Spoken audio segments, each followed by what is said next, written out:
दीप्ति, रमन और राजू एक ही क्लास में पढ़ते थे। कुछ दिन पहले ही उन तीनों की नई नई दोस्ती प्रिया से हुई। वो 3 से 4 हो गए। वो चारों अपने कॉलेज की कैंटीन में बैठे हुए आपस में गप्पे लड़ा रहे थे। कुछ भी हो दोस्तों, ये हमारे कॉलेज का आखिरी साल है। उसके बाद हम सब कहाँ होंगे ये हमें भी नहीं पता।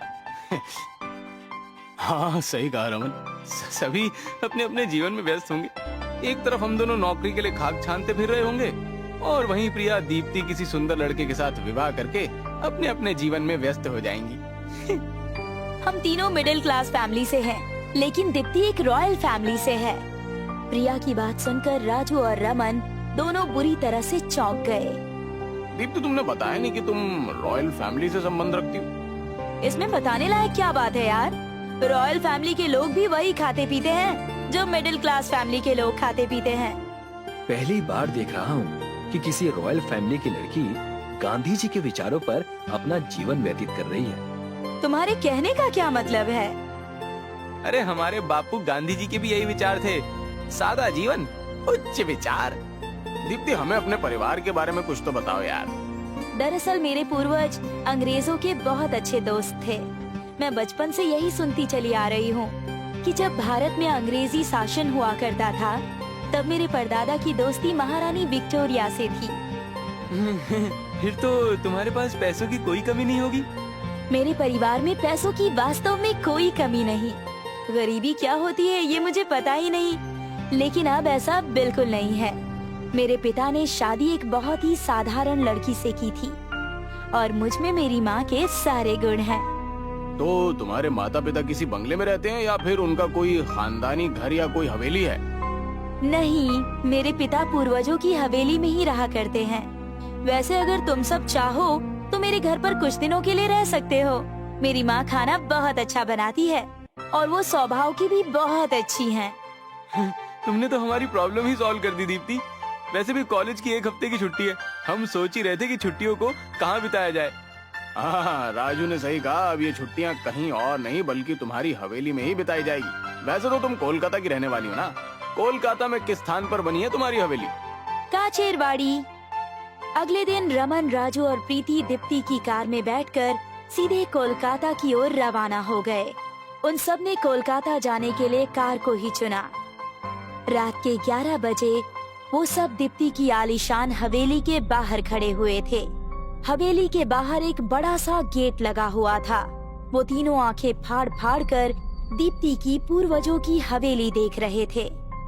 अरे इस तरह की हवेलियाँ तो मैंने फिल्मों में देखी है भाई। जब ये बाहर से देखने में इतनी विशाल नजर आती है तो अंदर से कितनी बड़ी होगी। मुझे तो डर लग रहा है रमन कि कहीं हम दीप्ति की हवेली के अंदर खो ना जाएं। रमन और प्रीति ने इतना कहा ही था कि तभी एक अजीब सी दिखने वाली औरत जिसके बालों से चेहरा ढका हुआ था, अचानक उन सबके सामने आकर खड़ी हो गई। इस विशाल हवेली को मत देखो मूर्खों, तुम जिस स्थान पर खड़े हो उस स्थान को गौर से देखो। कौन हो तुम और क्या बकवास कर रही हो? क्या कहना चाहती हो तुम? मैं तुम सबको यही बताना चाहती हूँ कि इस विशाल हवेली के सम्मोहन में मत आओ, वापस लौट जाओ। ये काचेरवाड़ी है और तुम सब इस शहर के नहीं लगते। तुम सब के सब बेमौत मारे जाओगे। तभी दीप्ति क्रोध भरी नजरों से उस औरत की ओर देखते हुए बोली, यहाँ से जाओ वरना तुम जानती हो कि मैं क्या कर सकती हूँ। दीप्ति ने इतना कहा ही था कि तभी वो बुरी तरह से डर गई और वहाँ से चुपचाप चली गई। अचानक हवेली का विशाल गेट खुल गया।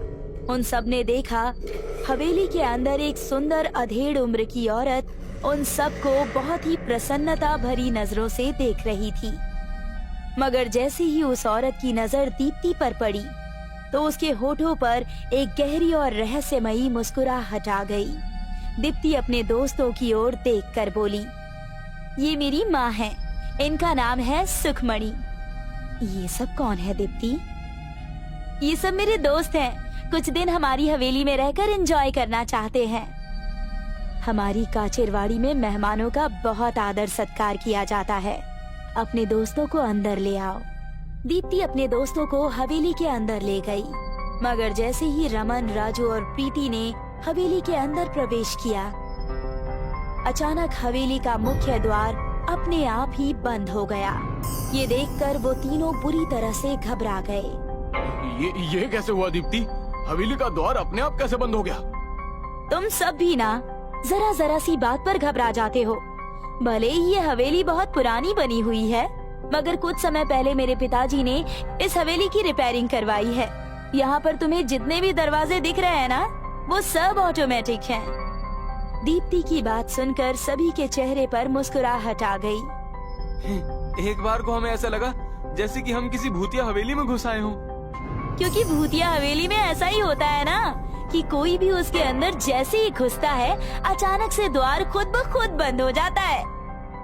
प्रीति की बात सुनकर सभी दोस्त जोर जोर से हंसने लगे। उन सभी की हंसी पूरी हवेली में गूंजने लगी। कुछ ही देर में वो सब डाइनिंग टेबल पर बैठे हुए थे। तुम सब यहाँ आराम से बैठो, मैं तुम सब के लिए भोजन लगवाती हूँ। इतना कहकर सुखमणि वहाँ से चली गई। कुछ देर बाद दो महिलाएं लंबा सा घूंघट डाले हुए, हाथों में खाने की बड़ी बड़ी डिशेस लेकर वहाँ पर आ गईं और डाइनिंग टेबल पर रखकर वहाँ से चली गई। अरे मुझे तो बहुत तेजी से भूख लगी है दोस्तों, तुम सबका क्या विचार है?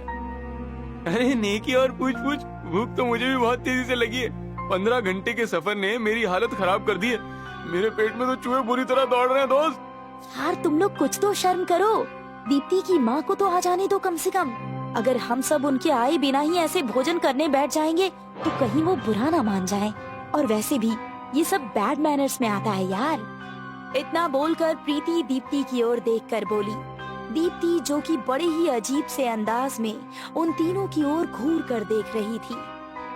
अरे अपनी माँ को भी बुला लो दीप्ति, वो भी हमारे साथ अगर भोजन करेंगी तो हम सबको बहुत अच्छा लगेगा। ठीक है, मैं अभी अपनी माँ को बुला कर लाती हूँ। इतना कहकर दीप्ति वहाँ से चली गई और हवेली के एक कोने में जाकर गुम हो गई। दीप्ति का इंतजार करते हुए उन तीनों को काफी देर हो चुकी थी। यार आधे घंटे से ऊपर हो चुका है, ये दीप्ति कहाँ चली गई? सही कह रहा है यार, मुझे तो ऐसा लग रहा है जैसे कि पूरी हवेली में हम तीनों के अलावा और कोई मौजूद ही ना हो। और जो दो महिलाएं अभी अभी यहाँ आई थी, उनका भी कोई अता पता नहीं है। यार कहीं ये दीप्ति हमें डरा तो नहीं रही? रमन ने इतना कहा ही था कि तभी उन तीनों के कानों में संगीत की आवाजें गूंजने लगी। राजू ने डरते हुए ऊपर की ओर इशारा किया। संगीत की आवाजें ये ऊपर वाले पोर्शन से आ रही हैं दोस्तों। मुझे तो अब कुछ गड़बड़ लग रही है। हम तीनों को ऊपर जाकर देखना चाहिए। राजू की बात सुनकर सभी लोग सीढ़ियों से होते हुए हवेली के ऊपर के पोर्शन में पहुंच गए। कुछ ही देर के बाद वो तीनों हवेली के एक भव्य कमरे में पर्दे की ओट में छुपे हुए खड़े थे। उन तीनों ने देखा कि वहाँ पर कुछ महिलाएं, कुछ अंग्रेज युवक और कुछ हिंदुस्तानी युवक के साथ नृत्य कर रही थी। नृत्य करने वाली महिलाओं में दीप्ति और दीप्ति की माँ सुखमणि भी थी। ये दृश्य देखकर उन तीनों के हैरत और डर से रोंगटे खड़े हो गए। आखिर ये सब चल क्या रहा है यार? ये हो क्या रहा है? मैंने तुझसे कहा था ना यार, यहाँ कुछ जरूर गड़बड़ लग रही है। इस तरह के कपड़े आज से 100 साल पहले पहने जाते थे। तुम सबने एक बात पर गौर किया नहीं? दीप्ति की माँ सुखमणि भी उनके साथ देखो कैसे अश्लील नृत्य कर रही है। सुखमणि जब गेट के बाहर मिली थी तब वो बूढ़ी थी, मगर अब देखो कैसे उसका चेहरा जवान युवती की तरह लग रहा है। प्रीति ने ये बात बोली ही थी कि तभी वो सब नृत्य करके रुक गए। वो सब के सब प्रीति, रमन और राजू की ओर देखने लगे। ये कैसे संभव हो सकता है? हम तीनों तो पर्दे के पीछे छुपे हुए हैं। ये कैसे हमें देख सकते हैं? अचानक उन सब के चेहरे बेहद भयानक हो गए। हम सबको यहाँ से भागना होगा दोस्तों। हम सब किसी भूतिया हवेली में फंस गए हैं। वो तीनों दौड़ते हुए हवेली के नीचे की ओर भागे। वो तीनों सीढ़ियों से उतरे ही थे कि तभी उनके कानों में दीप्ति की आवाज टकराई। अरे तुम तीनों कहाँ चले गए थे?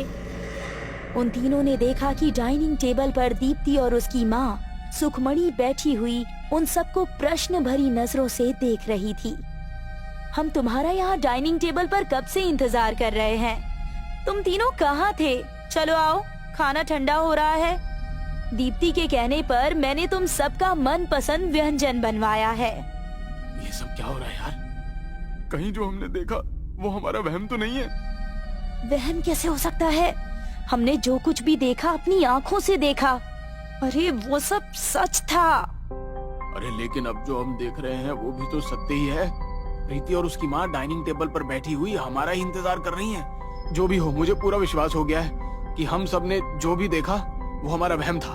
और वो तीनों धीरे धीरे कदमों से चलते हुए डाइनिंग टेबल की ओर चले गए और चेयर पर भी बैठ गए। तुम सबको चिकन बहुत पसंद है ना, इसलिए मैंने तुम सब के लिए चिकन बनवाया है। उन तीनों ने जैसे ही डाइनिंग टेबल पर रखी हुई डिशेस के ढक्कन हटाए तो डर के मारे तीनों की चीख निकल गई। उन तीनों ने देखा कि उन डिशेस के अंदर दीप्ति और दीप्ति की माँ सुखमणि के कटे हुए सिर रखे हुए थे, जो उन सब की ओर देखकर अजीब से अंदाज में हंस रहे थे। अचानक चेयर पर बैठी हुई दीप्ति और सुखमणि का चेहरा बहुत भयानक हो गया। कौन हो तुम? मूर्ख इंसानों, क्या तुम सबको अभी भी समझ में नहीं आया कि हम सब इंसान नहीं हैं और तुम जिस हवेली में बैठे हुए हो वो भूतों का अड्डा है। यहाँ पर लोग जीवित आते तो हैं, मगर जीवित बाहर जाते नहीं। राजू, रमन और प्रिया कुर्सी से उठने का प्रयास करने लगे। उन तीनों के चेहरे पर डर और बेबसी झलकने लगी। राजू कपकपाते हुए सुखमणि के भयानक चेहरे की ओर देखने लगा और बोला, आखिर हम तीनों ने तुम्हारा क्या बिगाड़ा? हम तीनों को छोड़ दो। लेकिन दीप्ति, ये कैसे संभव हो सकता है? तुम तो हमारी तरह इंसान हो, तुम ऐसा नहीं कर सकती। रमन के ऐसा कहने पर दीप्ति भयानक चेहरे के साथ किसी डायन की तरह बोली, ये तुम्हारी गलतफहमी है रमन कि मैं इंसान हूँ। ये काचरवाड़ी है। यहाँ दिन के साये में भी कोई भटकना पसंद नहीं करता।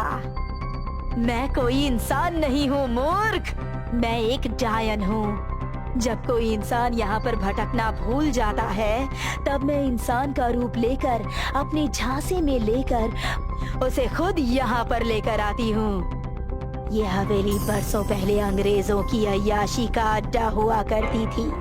उस समय के अंग्रेज हम जैसी भोली भाली स्त्री और महिलाओं को फंसाकर यहाँ अपनी अय्याशी पूरी करने के बाद उन्हें जिंदा जला देते थे।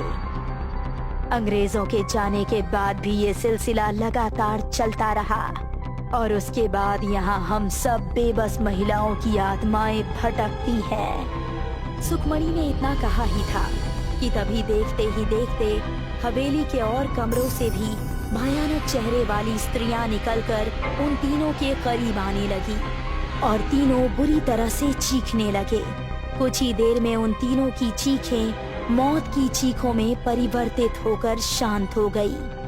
कुछ हफ्तों बाद पुलिस को रमन, प्रीति और राजू के मृत शरीर काचरबाड़ी में बनी हुई उस सुनसान हवेली के अंदर मिले। पुलिस ने उन तीनों की लाशें उनके परिवार को सुपुर्द कर दी और हमेशा की तरह केस की फाइल बंद कर दी गई।